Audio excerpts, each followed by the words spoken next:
Hey guys, this is the last interview that I did at Fantastic Fest. I sat down with Nicolas Pesce, who is the director of the film Piercing, which is getting, I believe, a limited release run this weekend and should be also available on like VOD and all of that good stuff. But he was a super cool dude to talk to. I had a blast talking with him. We just had a good fun time. He's a pretty chill dude. So I hope you enjoy this interview from way back in September when I went to Fantastic Fest.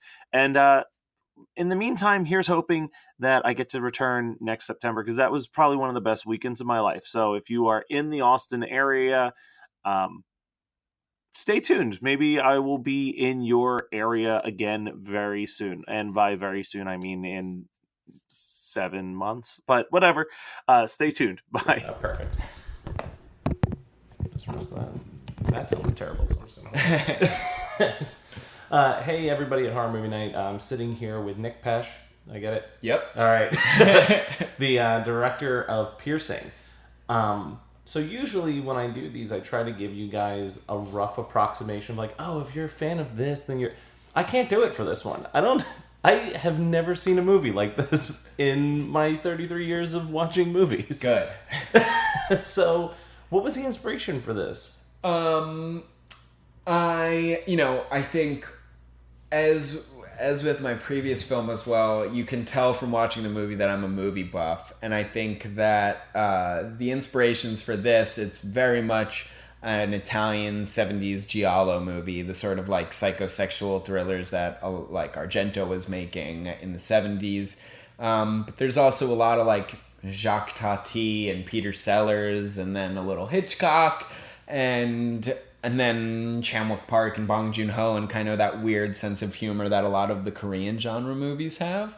And that's sort of the like hodgepodge that makes this movie. So if you like any of those movies, go check this one out.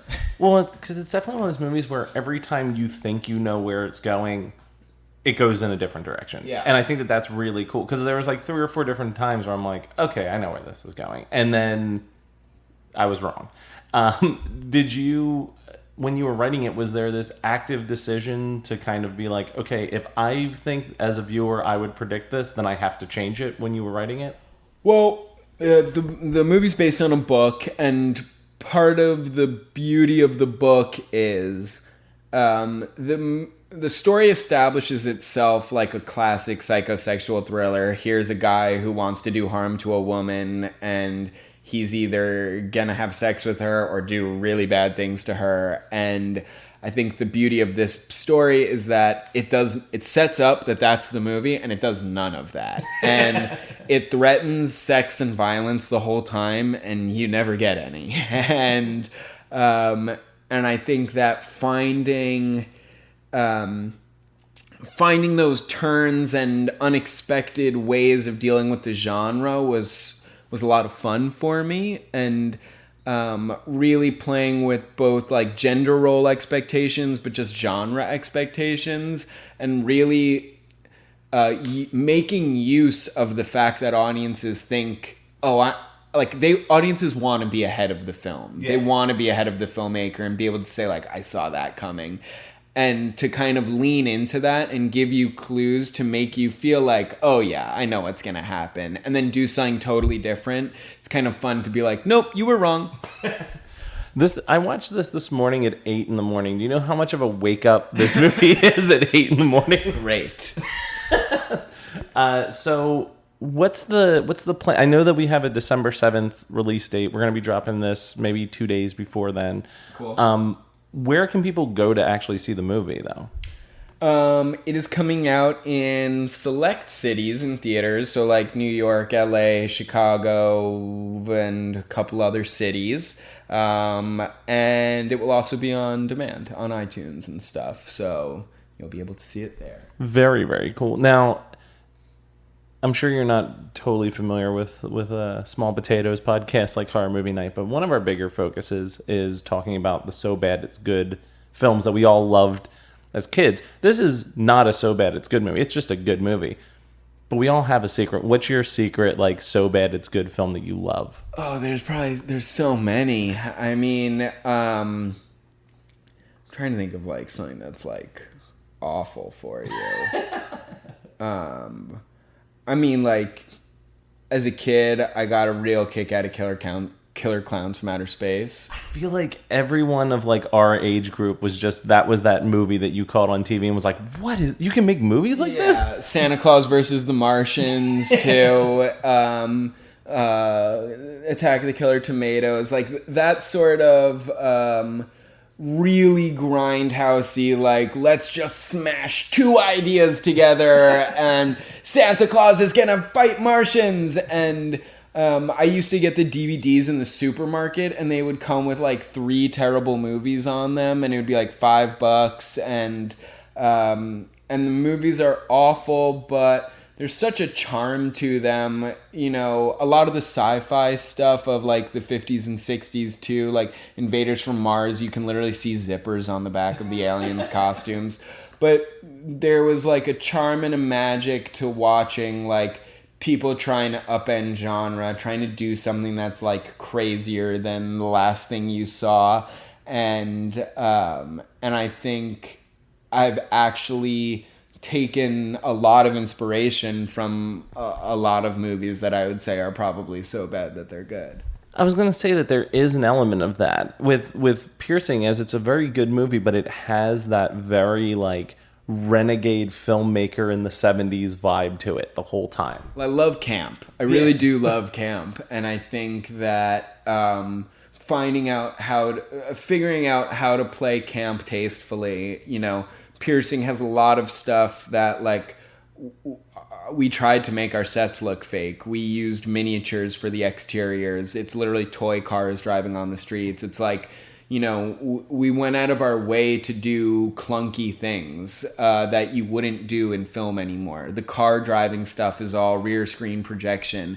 You know, it's like these things that people abandoned long ago because we have way better ways of doing it now. And I wanted to lean into that stuff and kind of find like a classy, elegant way of reviving that kind of stuff and doing it in a way that is an homage to camp, but like removes the cheesiness from it. Because I think that what differentiated, you know, early Cronenberg from the campiest of movies was a very, very fine line. And it was just like a taste thing of like knowing how to use this kind of cheesy device. You almost describe it in a way that sounds like if Ed Wood made a movie with Orson Welles. Yeah, sweet. It's like, you know, like Orson Welles doing a film where he's like, but we do really just need to use hubcaps for the alien spaceships. Yeah, and I think that if you can do the Ed Wood thing with an Orson Welles mindset, you're gonna probably do something cool. I think that this is going to be a movie that people stumble upon and just can't get it out of their heads. Like I sat through 2 movies already, and I'm still thinking about Piercing this morning. Like, nice. Well, that's good.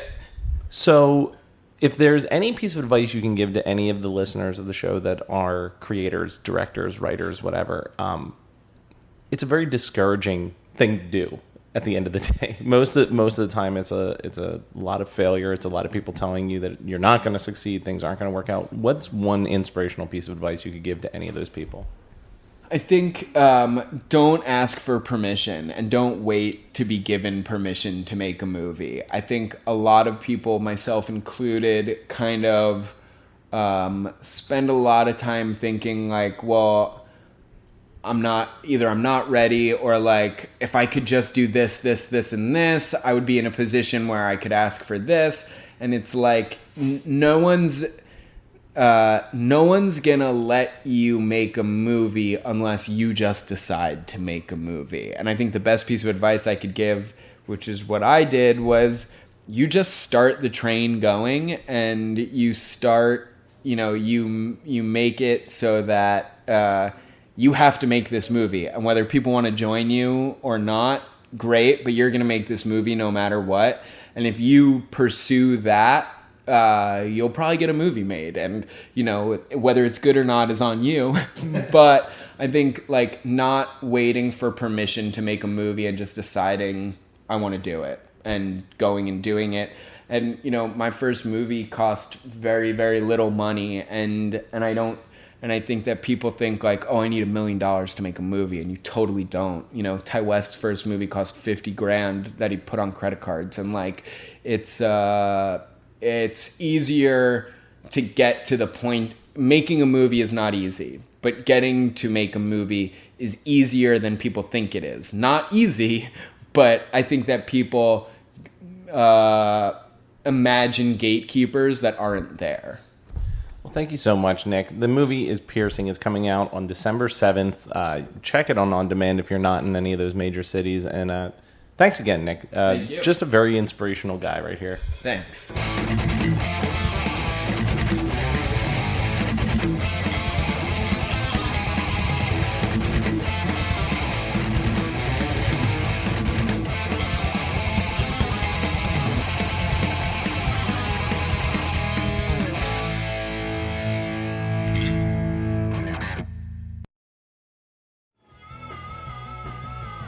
You're listening to the Geekscape Network.